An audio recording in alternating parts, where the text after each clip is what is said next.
Listo, mis hermanos. En esta clase vamos a empezar nuestra segunda clase de hermenéutica bíblica, el segundo curso, la hermenéutica bíblica 2. Y en esta clase vamos a seguir nuestro bosquejo de las 4 P's de la hermenéutica. Tenemos el pasado, que pasamos unas 20 lecciones hablando de autores y personas del pasado y su manera de interpretar las escrituras, las presuposiciones, los principios, y ahora llegamos a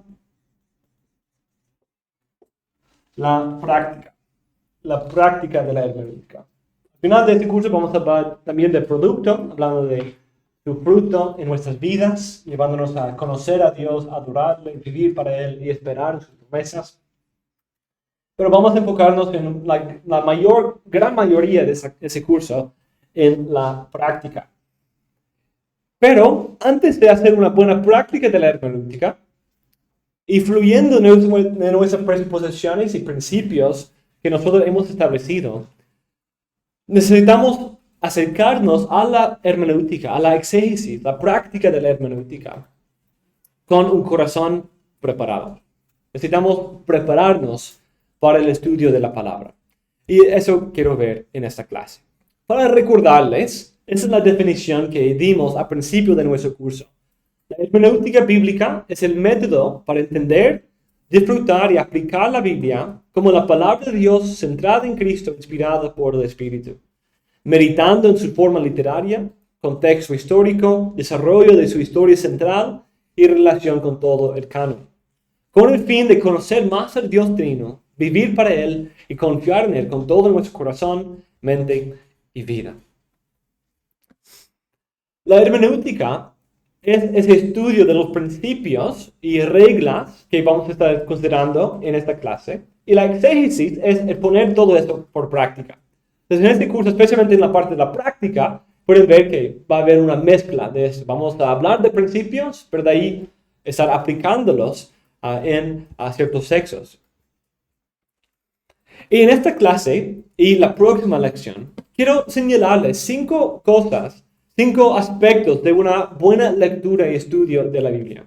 Los primeros 2 nos van a preparar para el estudio de las Escrituras y las últimas 3 van a entrarnos más a cómo hacer la forma en que hacemos la interpretación. Y son a través de una lectura de la Biblia que sea espiritual y obediente. Esto es preparación. Y de ahí, profunda, penetrante y contextual.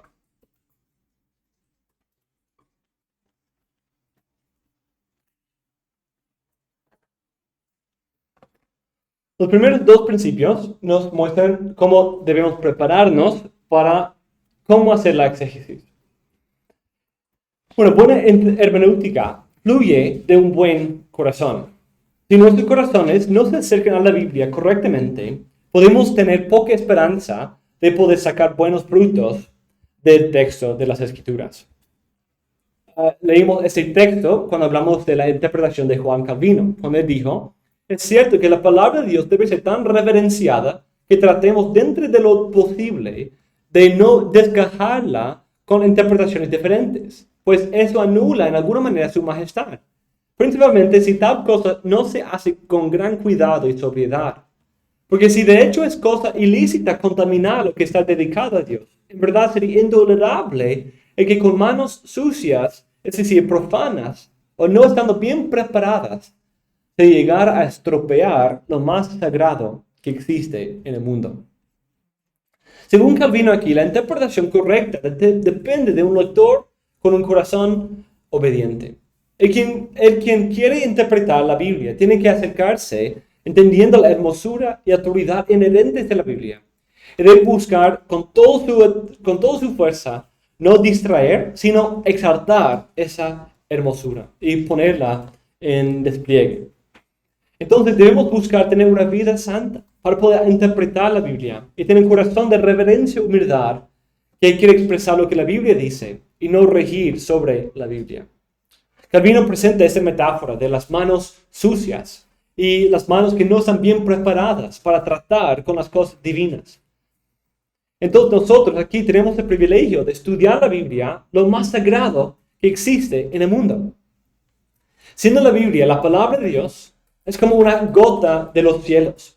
Como uno trataría con mucho cuidado un tesoro terrenal, que quizás cuando uno considera una perla de gran precio, un diamante, quizás incluso un joyero o alguien va a ponerse guantes o lavarse las manos porque tocando el oro, tocando el diamante puede dejarle con manchas o cosas de sus dedos o el aceite de sus dedos que puede oxidar. Entonces va a tratarlo con mucho cuidado porque sabe que es algo de gran valor. Y nosotros tenemos algo aún más, la joya más preciosa del mundo, la joya que viene destilada de los cielos mismos. Entonces debemos lavarnos las manos, preparar nuestras manos, preparar nuestros corazones para poder acercarnos a esto que es lo más sagrado que existe en el mundo. La Biblia es nuestra autoridad suprema porque fue inspirada por Dios. Entonces, ¿qué hacemos con ese texto inspirado? Tenemos que acercarnos al estudio e interpretación de la Biblia con presuposiciones correctas. Cada vez que queremos estudiar la Biblia, tenemos que presuponer la inspiración divina de cada pensamiento y cada palabra. Debemos poner nuestras mentes de acuerdo con la palabra de Dios. Y debemos considerar que nosotros siempre tenemos una filosofía, una teología que estamos llevando en mente. Y si nosotros no entendemos eso, puede terminar rigiendo nuestra interpretación. Está bien tener una teología porque la Biblia es un libro teológico que tiene ciertas presuposiciones acerca de Dios, acerca del hombre, acerca de la salvación, que deben tomarse en cuenta. Pero nosotros también tenemos esas presuposiciones. Y parte de la preparación es que sean de acuerdo con la Biblia y tener un corazón dispuesto a examinarlos a la luz de la Biblia. De esas presuposiciones podemos tomar unos principios prácticos muy importantes. Basado en nuestra presuposición, eso debe determinar nuestra actitud. No esperamos ahora una voz del Espíritu para confirmar la interpretación de un texto, sino el Espíritu de Dios quien inspiró el texto y su único significado habla en, por y a través del texto de la Biblia. También debemos tener un corazón humilde que quiere someterse al texto de la Biblia. Sí podemos acercarnos al texto con presuposiciones y prejuicios, pero eso deben ser siempre determinados y controlados, corregidos, pulidos por el texto mismo. Y cuando venimos a un texto o grupo de textos que contradicen nuestras presuposiciones, tenemos que estar dispuestos a abandonarlas. Esto es parte de una buena preparación, pero consideremos esta primera parte de la preparación para la exégesis, que debemos hacer una lectura espiritual. Cada lectura de la Biblia debe ser espiritual, porque la Biblia es un libro espiritual, escrito por hombres quienes fueron llevados o inspirados por el Espíritu de Dios y requiere iluminación espiritual. La Biblia es un libro espiritual, escrito por inspiración espiritual y que depende de iluminación espiritual. Por lo tanto, para acercarnos apropiadamente al estudio de las Escrituras, debemos asegurarnos de ser partícipes de la vida del Espíritu de Cristo. Y debemos venir en humildad y dependencia, reconociendo la insuficiencia de nuestras propias mentes, corazones y razones, y nuestra completa necesidad de que Dios nos enseñe. Con la caída en el pecado, el hombre se quedó totalmente depravado. Ahora, eso significa que todo su ser ha sido afectado por el pecado y se ha rebelado contra Dios. Nuestros corazones no desean ni aman a Dios. Nuestras mentes rechazan y restringen su verdad en preferencia para las mentiras imaginadas en nuestra propia razón. Nuestras voluntades no se dedican a la voluntad de Dios, sino llevan a cabo la voluntad de la carne. Entonces, todo aspecto del hombre, cada parte de su ser, totalmente, a fondo, el hombre es afectado por la caída. Una parte clave de esto, para nuestra consideración aquí, son lo que se llaman los efectos noéticos de la caída.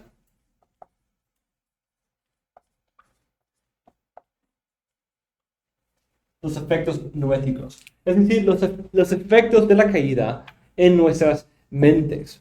La manera en que afecta nuestra razón, nuestro entendimiento, nuestra comprensión.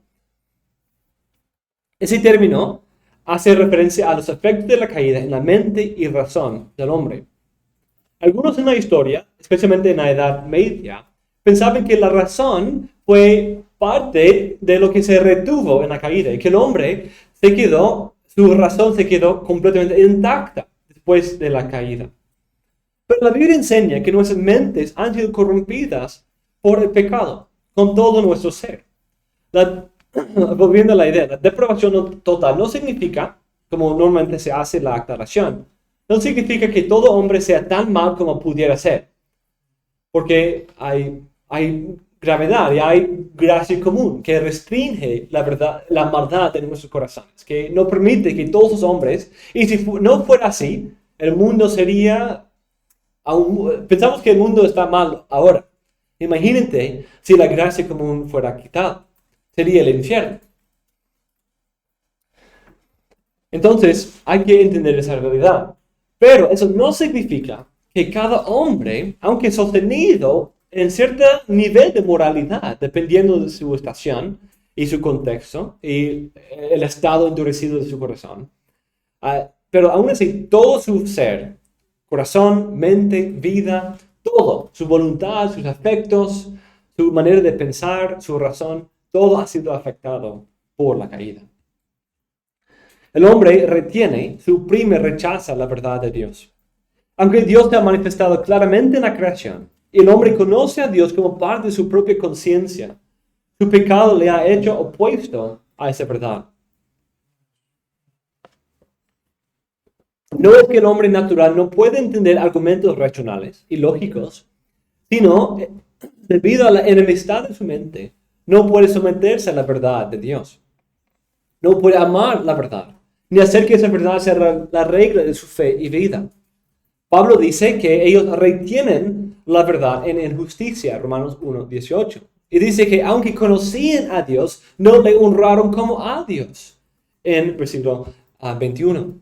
Y debido a esa enemistad por la cual no se rindieron delante de su credo, se hicieron vanos en sus razonamientos y su necio corazón fue tenebrecido. Entonces, efectos noéticos de la caída, ¿cierto? Esa enemistad. No sé si lo entiendo andar cuando se empezó a llamar efectos noéticos. No estoy seguro de la fuente de esa palabra. La palabra noético no es de Noé, sino de la palabra griega para conocer, noeo. Entonces viene de esa raíz. Entonces es algo que tiene que ver con conocimiento o mente, pensamiento.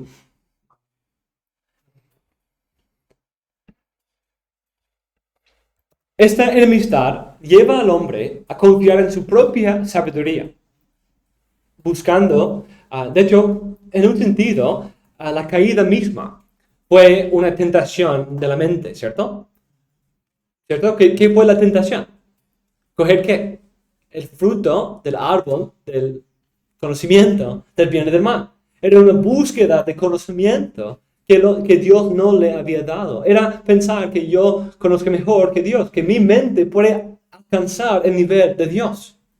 Eso fue la naturaleza de la primera tentación.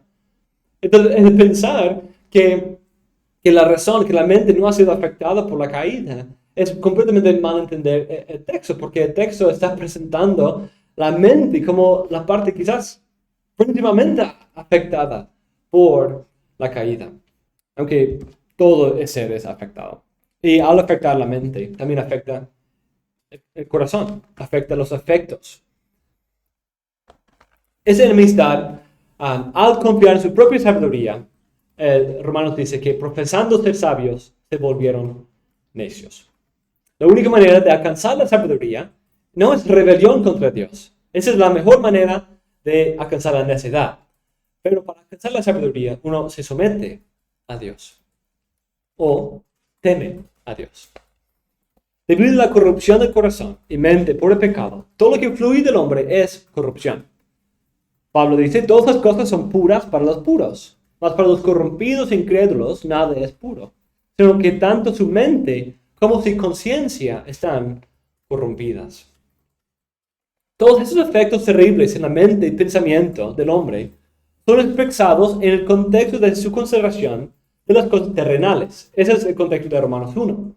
Que aun viendo la gloria de Dios revelada en la creación, ellos se rebelan contra Él. Y ni pueden procesar las cosas de la tierra correctamente. Y cuando ven las cosas espirituales de la creación, se rebelen contra esa verdad para ir en contra de Dios, debido a su corazón y sus mentes caídos.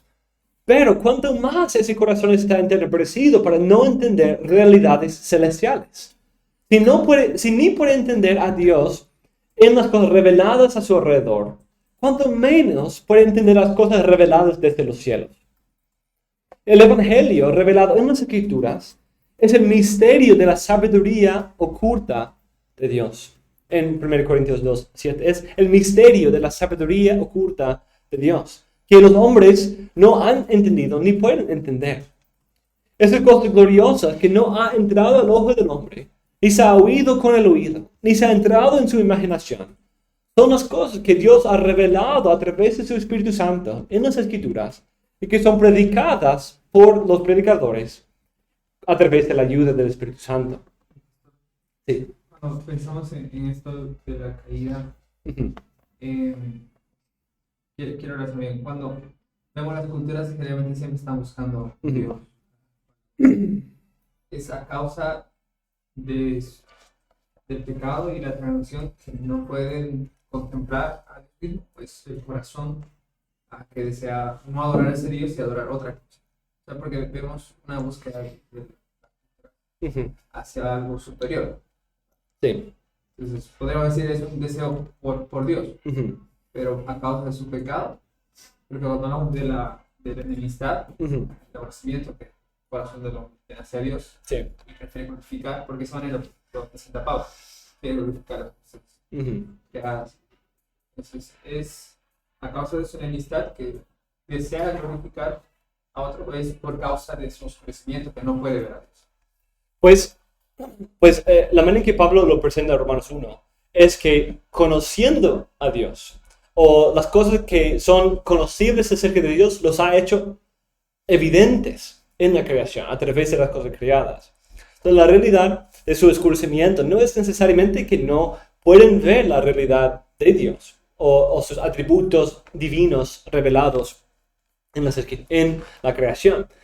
Pero hay su mente, en vez de ver eso, someterse a lo que Dios dice, lo que se revela de Dios, prefiere en su corazón adorar a algo más. Entonces hay algo innato en un sentido en el hombre de querer buscar a Dios, que querer buscar algo por encima de Él, que reconoce su creador, que hay un creador desde su propia conciencia, sabe que hay un creador y que Él es creado por Él. Y busca ese creador, busca poder. Entonces es algo triste. El hombre está en ese tipo de problema dialéctico en que tiene el deseo innato para la eternidad, para buscar la gloria, para buscar a Dios. Pero su mente y su corazón no le permite verlo y buscarlo en el único lugar donde se puede encontrar. Sino prefiere encontrarlo por sus propias fuerzas, según su propia razón, en su propia comprensión, y no en sumisión a Dios, quien es ese gran deleite de eternidad que el hombre está buscando. Es el tipo de búsqueda, pastor, que llevó al mismo a pensar que puede buscar el Dios por sí mismo, de alguna manera. Como el pelagianismo. O sea, ver ese reconocimiento hombre de alguna manera está deseando. Claro, no sé. Quizás sea parte de eso. Y sí es algo natural, pero ese es el problema. Que el hombre es diseñado para eso. El hombre es diseñado para buscar comunión con Dios, tener comunión con Dios.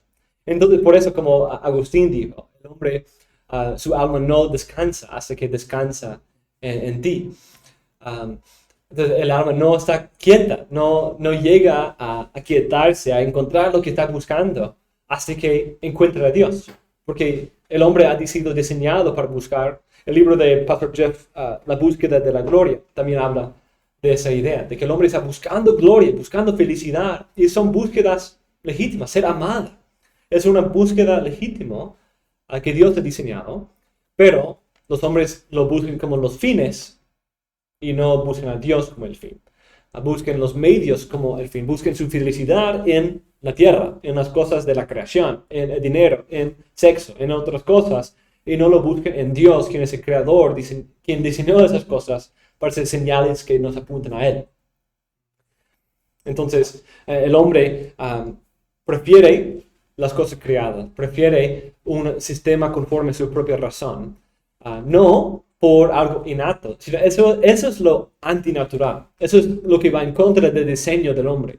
Pero es por eso que está en ese dialéctico, ese conflicto entre la racionalidad de buscar algo por encima de él y la irracionalidad de buscarlo en cosas que no satisfacen. Está atrapado ahí. Y la única manera de salir es, ¿qué? La regeneración. Que el Espíritu Santo le dé un nuevo corazón y renueve su mente. El hombre natural rehúsa someterse a Dios en la revelación de la creación. Y la revelación de Dios en las Escrituras es para él debilidad y necedad. Pero la debilidad de Dios es más poderosa que el poder del hombre. Y la necedad de Dios es más sabia que la sabiduría de los hombres. Entonces, por eso Pablo dice, el hombre natural no acepta las cosas del Espíritu de Dios, porque para él son necedad, y no las puede entender, porque se disciernen espiritualmente. Entonces, esa necedad es algo de la mente, ¿cierto? Es una valoración. El hombre considera esas cosas, pero los valora como necedad. Ya él se pone como el juez y él, profesando ser sabio, condena como necedad a lo que es realmente sabiduría. Lo que es la sabiduría oculta de Dios, revelada. Entonces, ese es el problema del hombre. En vez de ser aprendido o ser enseñado por Dios, él se pone como el juez para determinar cuál es sabio y cuál es necio. Y qué es bien, qué está mal. ¿Cierto? Lo que es bueno y lo que es malo. Y al ponerse en este lugar, él falla en sus determinaciones.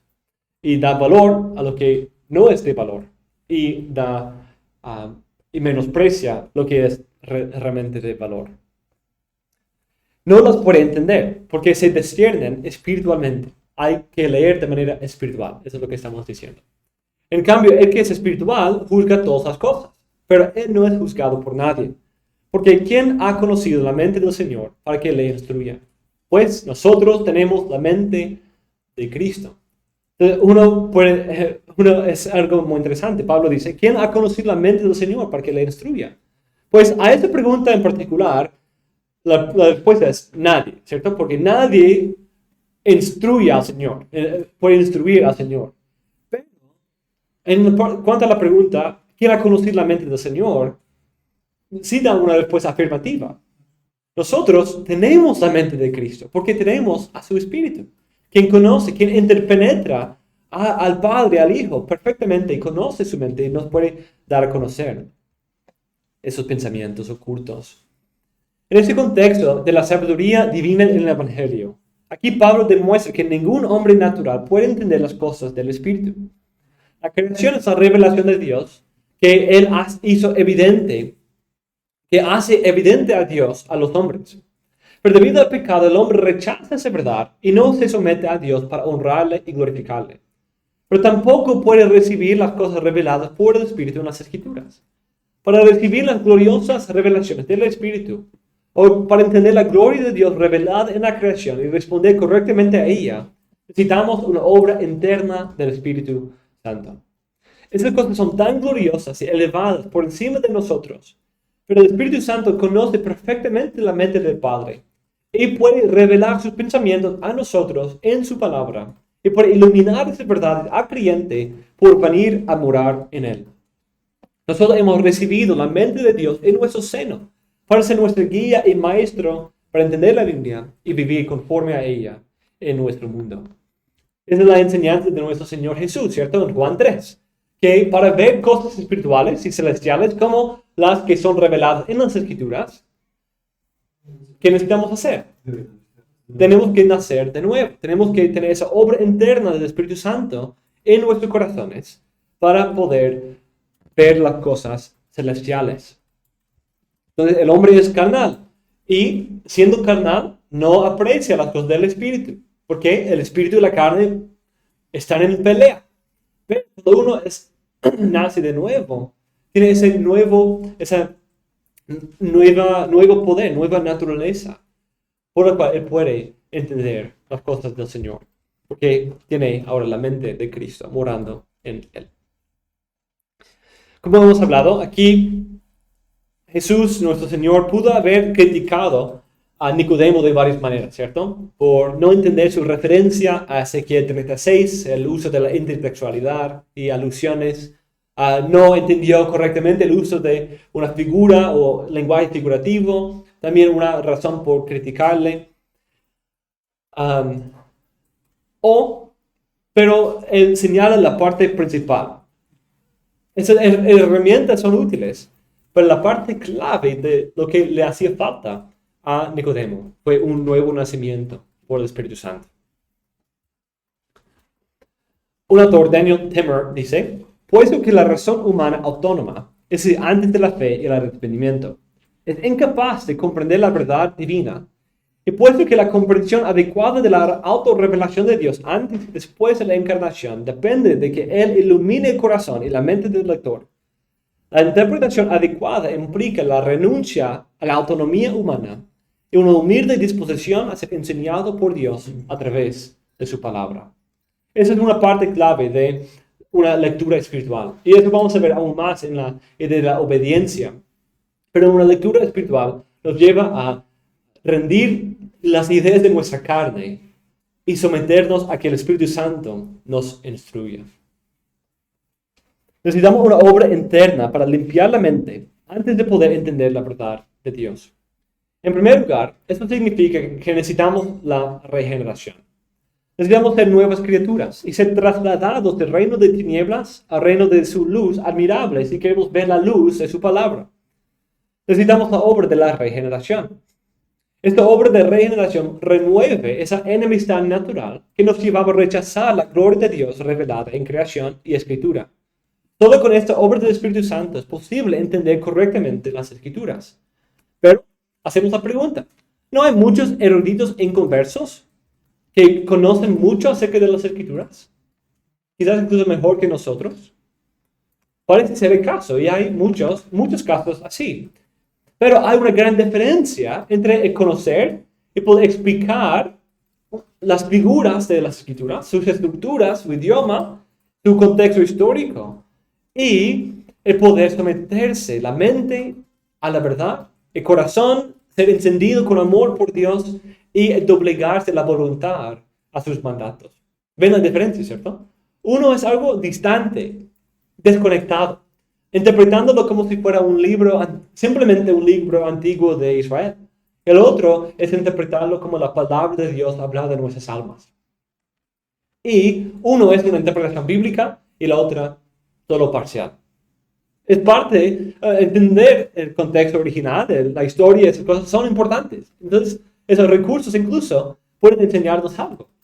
Pero solo realmente se pueden utilizar cuando se van acompañadas de una obra del Espíritu Santo.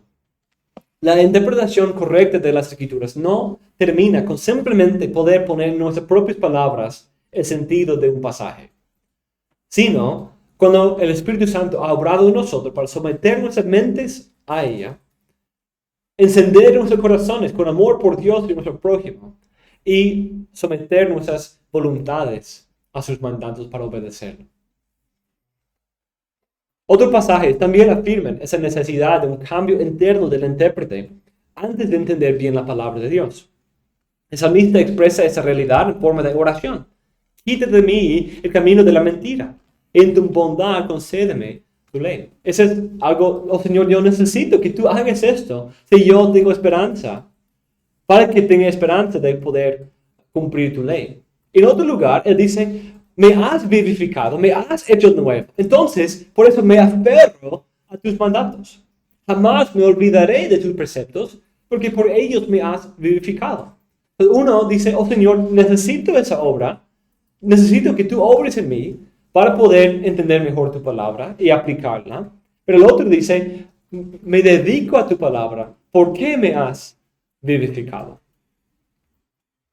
Otro pasaje nos muestra que el Espíritu viene en las Escrituras para quitarnos el velo para que podamos entenderlo. Como en 2 Corintios 3, 14 y 16. Los judíos tenían un velo sobre sus corazones para que no podían ver a Cristo en el Antiguo Testamento. Eso es parte del problema. Incluso podemos decir parte del problema de los dispensacionalistas. Incluso hay ciertos velos sobre sus corazones. Un velo de su propio sistema dispensacionalista que está sobre sus corazones, que no los excluye de la fe verdadera como los judíos, pero que sí los impide de entender correctamente el Antiguo Testamento. Pero con esa obra de iluminación, o en ese caso de los judíos, en el caso de su conversión, pueden tener ese velo quitado. Quizás no la mejor comparación. Son dos contextos un poco diferentes. Pero es la misma idea. Todos tenemos ciertos velos sobre nuestros corazones. Y es el Espíritu Santo quien lo quita. Y en primer lugar necesitamos esa conversión, el volver al Señor, volvernos al Señor, convertirnos al Señor, para que ese velo sea quitado. En segundo lugar, en primer lugar, esta lectura espiritual es la regeneración, ser regenerados, ser convertidos. Pero en segundo lugar es ser iluminados. La regeneración es obra inicial en que nos cambia radicalmente. La regeneración es tan radical como fue la depravación de nuestras almas anteriormente. La depravación total significa que todos los aspectos de nuestro ser son afectados. La regeneración, en una manera paralela, entonces, la depravación total significa no somos tan malos como pudiéramos ser solo por la gracia de Dios. Pero todo lo que somos, todo nuestro ser ha sido afectado por la caída. Y todo lo que hacemos es afectado por eso. Y en la regeneración vemos el corolario, lo opuesto a eso. Todo nuestro ser ahora ha sido afectado por la obra del Espíritu Santo. Aunque no seamos tan santos como pudiéramos ser. Todo nuestro ser ha sido, en un sentido, transformado. Pero vamos todavía en ese proceso de santificación. Pero en un sentido, por la regeneración, todo nuestro ser ha sido afectado por el nuevo nacimiento. Nuestro corazón, nuestra mente, nuestra voluntad, nuestros afectos, ahora todos son cambiados. No perfectos en todo su esplendor por esa lucha que sigue, pero en una realidad posicional son santificados, purificados y renovados. Y esa obra de regeneración produce ese inicio de la apertura de nuestros ojos. La aplicación de la palabra en nuestras vidas, que viene poco a poco con la iluminación. Hay cierta iluminación inicial en la regeneración para que seamos convertidos, ¿cierto? Para iluminar nuestros ojos a la verdad de Cristo, el Evangelio, para que respondamos en fe al arrepentimiento, en la conversión. Pero eso sigue en toda la vida cristiana mientras vayamos creciendo en gracia y conocimiento. Salmo 119, ¿entiendes? Enséñame, oh Señor, el camino de tus estatutos y los guardaré hasta el fin. Dame entendimiento para que guarde tu ley y la cumpla de todo corazón. Reconoce su necesidad de que Dios le instruya, le enseñe. Todo cristiano es enseñado por Dios. Necesitamos que Cristo ejerza su oficio de profeta y que Él envía al Espíritu Santo para enseñarnos la verdad de Dios, alumbrar nuestros caminos y obedezcamos, para que entendamos la voluntad del Señor y la obedezcamos en nuestras vidas. El apóstol Juan también habla de esa realidad cuando advierte de la venida de anticristos y falsa enseñanza. Pero con esa situación en el horizonte, uno puede desesperarse, ¿cierto? Vienen anticristos, vienen personas dentro de nuestros propios rangos que van a abandonar la fe y naufragarse en cuanto a su fe. Y otros van a llevar a otros a herejías condenables.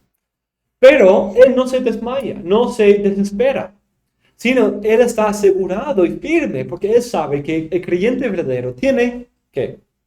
La unción del Espíritu, la unción de Dios, el aceite de unción del Espíritu de Dios, que separa, que prepara, que enseña al creyente y lo preserva en medio de esos ataques del enemigo.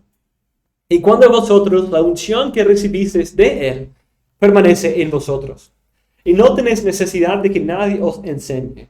Pero así como su unción os enseña acerca de todas las cosas, y es verdadera y no mentira, y así como os ha enseñado, permanecéis en Él.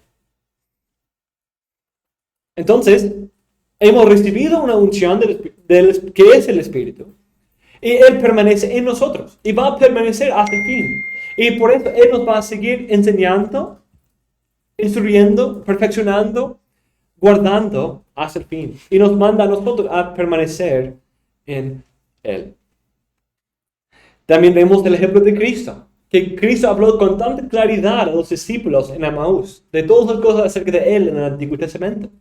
Pero no, realmente captaron la idea hasta cuándo. Les fueron abiertos los ojos.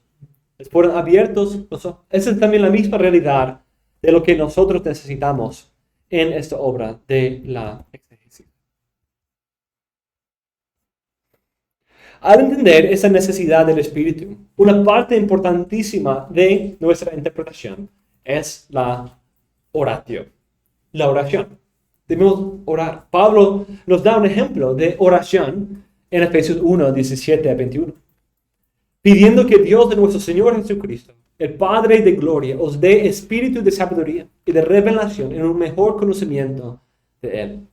Mi oración es que los ojos de vuestro corazón sean iluminados, para que sepáis cuál es la esperanza de su llamamiento, cuáles son las riquezas de su gloria, de su herencia en los santos, cuál es la extraordinaria grandeza de su poder para con nosotros los que creamos, conforme a la eficacia de la fuerza de su poder, el cual obró en Cristo, cuando le resucitó de entre los muertos y le sentó a su diestra en los lugares celestiales, muy por encima de todo principado, autoridad, poder, dominio y de todo nombre que se nombra, no solo en este siglo, sino también en el venidero. Qué ejemplo de oración, ¿cierto? Nosotros estamos tratando aquí y vivimos en medio de cosas gloriosísimas, riquezas y glorias celestiales, una herencia como hijos adoptados del Dios Trino, un llamamiento celestial y elevado, una extraordinaria grandeza de poder, de resurrección. Esas cosas son tan grandes y tienen un efecto tan profundo en nuestros seres, pero nuestras mentes son tan torpes en entender. Pero por eso podemos orar. Oh Señor, abre los ojos, ilumine los ojos de nuestros corazones. Denos de tu espíritu de sabiduría para que podamos entender. Thomas Watson dice, ruega a Dios que quite el velo de las escrituras para que puedas entenderlas, y el velo de tu corazón para que puedas creerlas. Ruega a Dios que no solo te dé su palabra como regla de santidad, sino también su gracia como principio de santidad.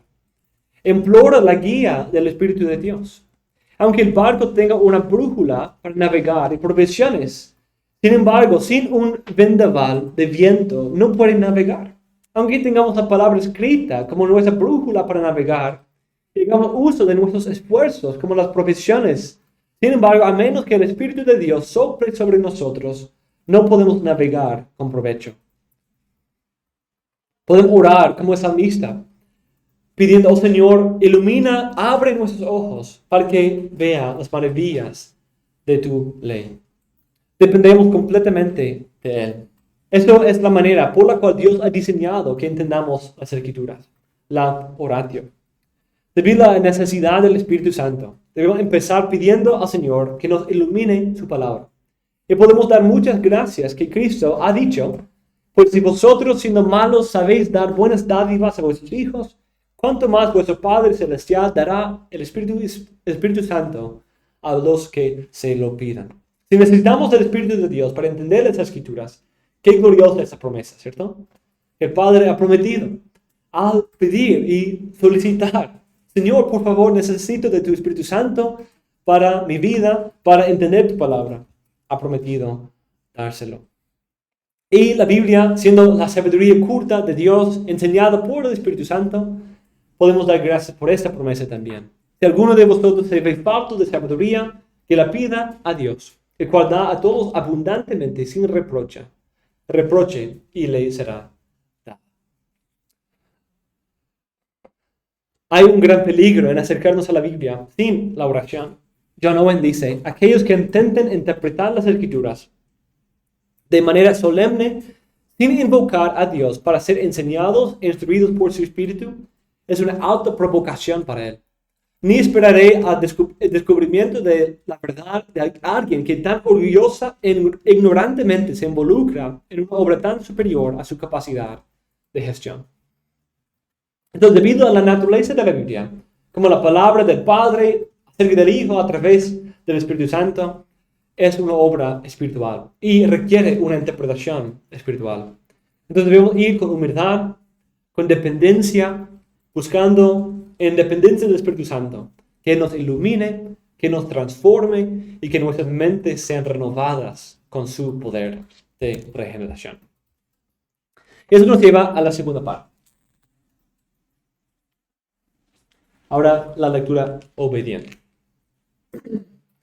La segunda parte de eso es que una buena exégesis debe venir con una lectura obediente. Nuestro Señor nos dio la siguiente regla para guiarnos en toda la vida cristiana. Si alguno quiere venir en pos de mí, niéguese a sí mismo, tome su cruz cada día y sígame. Si queremos seguir a Cristo, el camino del cual es trazado en las Escrituras, tenemos que empezar esa carrera por negarnos a nosotros mismos. Eso obviamente tiene referencia a una vida de servicio y sacrificio, como Cristo nos dejó el ejemplo, pero también debe afectar la manera en que leemos la Biblia. Nuestra lectura de la Biblia debe empezar con una autonegación de nuestros propios deseos, ideas preconcebidas o nuestras ambiciones, con el deseo de ser instruido por Cristo, aunque eso signifique una participación en su cruz. Otro texto también nos enseña esta verdad de un corazón que viene negándonos a nosotros mismos y sometiéndonos a Dios. El temor del Señor es el principio de la sabiduría. Los necios desprecian la sabiduría y la instrucción. La Biblia enseña sabiduría. Nos instruye en la sabiduría de Dios. Es la sabiduría oculta de Dios. Y para obtener la sabiduría debemos venir con un corazón temeroso de Dios. El Señor mira a aquellos que tiemblen a su palabra, ante su palabra. Incluso, en una manera interesante, Salmo 19 casi usa temor del Señor como un nombre de la Biblia.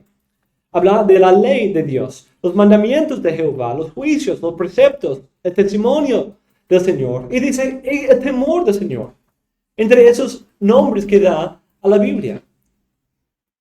Entonces, hay una conexión íntima entre el temor del Señor y las Escrituras. La verdadera sabiduría, el temor del Señor, se caracteriza como una meditación y fe en las palabras de Dios, una obediencia y deleite en Él en el presente, y una esperanza en el cumplimiento de sus promesas. Hemos hablado como ese llamado a temor al Señor y meditar en su ley es parte de lo que organiza y estructura todo el Antiguo Testamento. Cada sección del canon empieza y termina con este llamado a meditar en la ley de Dios, confiar y temerle a Él ahora y encontrar la felicidad y esperar en sus promesas para el futuro. El texto que leímos en nuestra devocional, Salmo 111, parece tener esa idea de las dos formas de revelación especial, sus obras y sus palabras.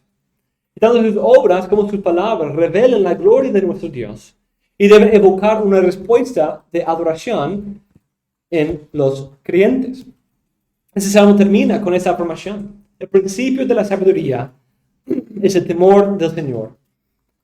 Buen entendimiento tienen todos los que practiquen sus mandamientos.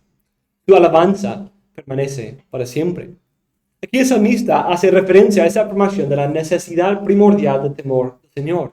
Y lo conecta con aquellos que busquen sus obras y sus palabras, que practiquen sus mandamientos y que se dediquen a su alabanza. Entonces, tenemos en este salmo la idea de que Dios se ha revelado en sus obras y en sus preceptos, en su palabra, en su voluntad revelada. Y en esas dos maneras Él se ha revelado. Y esas dos cosas producen el temor del Señor. Y caracteriza el temor del Señor como una respuesta a las obras y las palabras de Dios con una vida de obras y palabras. Dios ha obrado de manera gloriosa. Dios ha hablado de manera fiel y fidedigna. Y los que temen al Señor buscan esas cosas y responden con obras de obediencia a sus mandamientos y palabras de alabanza a su nombre. ¿Ven esa conexión? Dios ha obrado y Dios ha hablado. Y el creyente que teme al Señor responde con obras de obediencia y palabras de alabanza. Debido a la autoridad de Dios en la Biblia, la importancia de la iluminación del Espíritu Santo y la naturaleza trinitaria de la Biblia, debemos venir a la Biblia con obediencia. La Biblia es nuestra regla de fe y vida. Y esa realidad debe determinar cómo nos acercamos al texto, cómo interpretamos el texto y cómo respondemos al texto. Necesitamos acercarnos a la Biblia con un entendimiento de nuestra pecaminosidad y flaqueza. Necesitamos el Espíritu Santo. Venimos dependientes de Él. Un corazón obediente es esencial para una buena interpretación. Un corazón dispuesto a ser instruido, corregido, reprendido, instruido en justicia, que quiere obedecer la voluntad del Señor. J.I. Packer dice, el que quiere interpretar la Escritura correctamente, por lo tanto, debe ser un hombre reverente, humilde, de un espíritu enseñable y obediente que ora. Si no, no importa lo lleno que está su mente con ciertas nociones, nunca alcanzará un entendimiento de realidades espirituales. Como hemos visto, nuestras mentes son afectadas por la caída. Y si no las disciplinamos en nuestra lectura, pueden engañarnos.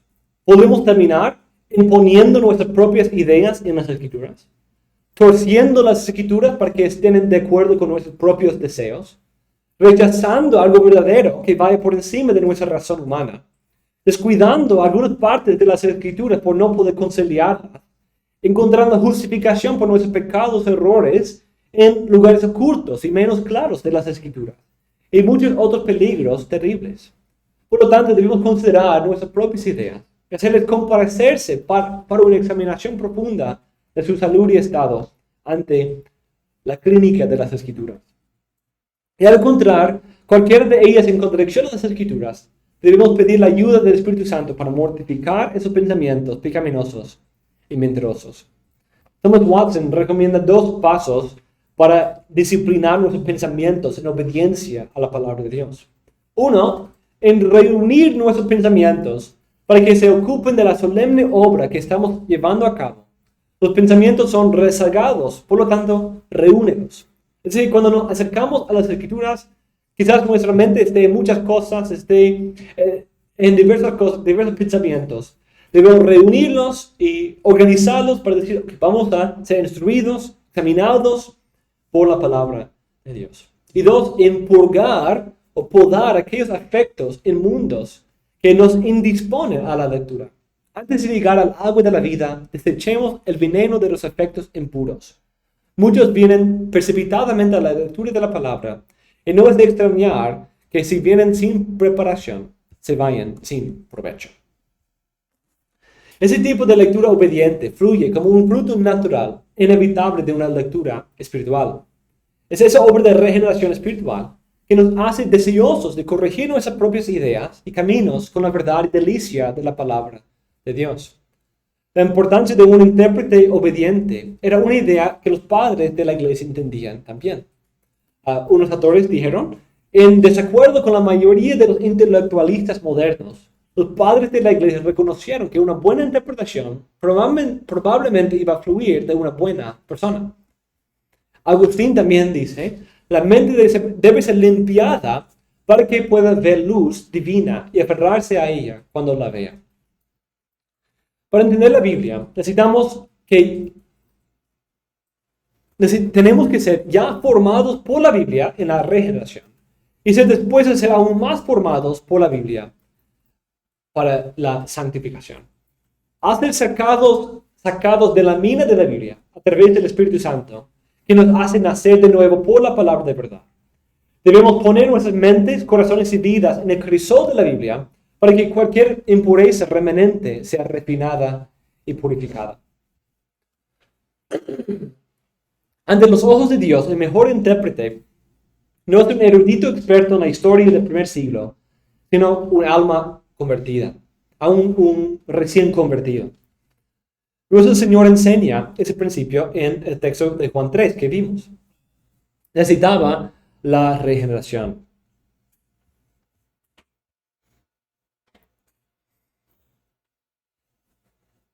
Debemos permitir que la Biblia interprete a nosotros, que nos ayude, nos exponga, para que nos instruya en la obediencia al Señor. También debemos formar, la autoridad de la Biblia debe formar cómo nos acercamos a las Escrituras y cómo la aplicamos. Debemos querer no solamente entender las Escrituras y creer sus afirmaciones, sino también de obedecer sus mandatos. Queremos que la verdad de Dios en su palabra se vea revelada, manifestada en nuestras vidas. George Whitefield dice, es una verdad sin duda que cada doctrina que viene de Dios dirige hacia Dios. Y aquella doctrina que no tiende a promover la santidad no es de Dios. También Thomas Watson dice algo parecido. Conformémonos con las Escrituras. Llevemos vidas bíblicas. O que la Biblia se vea impresa en nuestras vidas. Haz lo que manda la palabra. La obediencia es un modo excelente de comentar la Biblia. Debemos buscar que nuestras vidas sean un comentario vivo de la palabra de Dios, manifestando, siendo un testimonio de su poder divino, un testimonio de su delicia por una vida que se deleita en obedecer y conocer a Dios. También el puritano Vincent Alsop dice, una belleza eminente de la doctrina bíblica es que aquellas verdades que se eleven más alto en la especulación, en su diseño y tendencia, apunten a una conversación santa y práctica. Aquellas doctrinas que en teoría alcanzan los cielos más altos en su alcance, se rebajan a la tierra. Lo más cierto es que toda verdad, doctrina y proposición del Evangelio tiene por objeto subyugar el pecado en el corazón, llevando el corazón a Dios, procura hacernos mejores en vez de más sabios.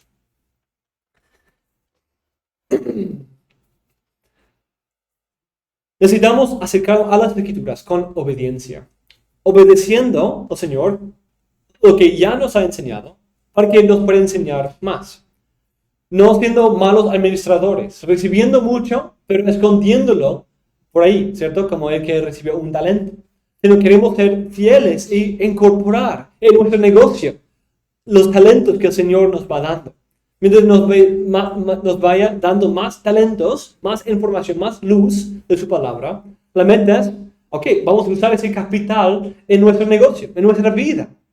Vamos a ir produciendo más, usando eso para producir fruto para nuestro amo, para que cuando Él venga podamos entregarle el retorno, el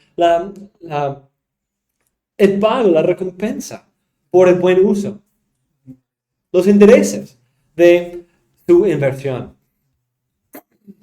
Entonces, consideremos esa realidad para que lo que el Señor nos ha dado podemos obedecer con la esperanza de que nos enseñe más. Y si no lo hacemos, podemos perder lo que nos ha dado. Entonces, estas dos ideas, la lectura espiritual y la lectura obediente, son tanto como leemos como parte clave de nuestra preparación.